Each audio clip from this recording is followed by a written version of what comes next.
morning and welcome to the Thumb English. I am Pradosh Sharma and you are watching News Flash.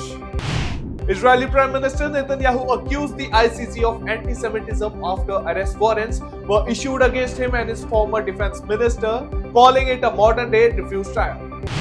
The Himachal Pradesh High Court ordered the shutdown of 18 state-run HPTDC hotels by November 25 to ease the financial burden of the exchequer. The Supreme Court cited Kassab's fair trial while hearing a CBI appeal against physically producing Yasin Malik in a court over IAF personnel killings in 1989.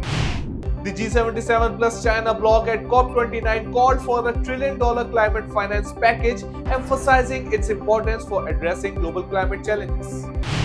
Tesla CEO Musk reportedly participated in a call between Trump and Sundar Pichai with discussions touching on EU penalties and tech policies. The Globe and Mail alleged PM Modi's knowledge of Niger's death, leading to a sharp rebuttal from India amidst worsening ties with Canada. Temperatures in North India dropped to 7 degrees Celsius, with the IMD issuing orange alerts for fog in Uttar Pradesh and Bihar, while a Bay of Bengal storm brews.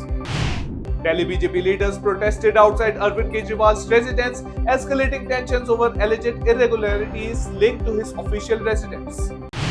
The Delhi High Court refused to stay proceedings against Arvind Kejriwal in the Delhi excise policy case, seeking ED's response to his plea. PM Modi emphasized conflict resolution and global cooperation during a special parliamentary session in Guyana amid escalating global tension. The government listed 16 bills, including the Waqf Amendment Bill and a proposal to establish a cooperative university for the upcoming session. Gautam Adani and associates face US SCE charges for defrauding investors through misleading statements and bribery schemes. Canadian Khalistani groups announced protests targeting life certificate camps at Oakville and Scarborough Hindu temples. Russia reportedly launched an intercontinental missile, a claim disputed by US officials, marking escalating tensions in the conflict. Russia added a newly opened US missile base in Poland to its list of priority targets, intensifying NATO tensions. Militants attacked a convoy in Pakistan's Kuram district, killing 50, mostly from the Shia community, as vehicles traveled from Karachinar to Peshawar.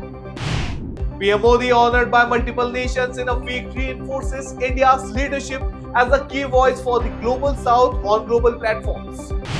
So that's all for the headlines of the day. For more updates, download the app and keep watching Rhythm.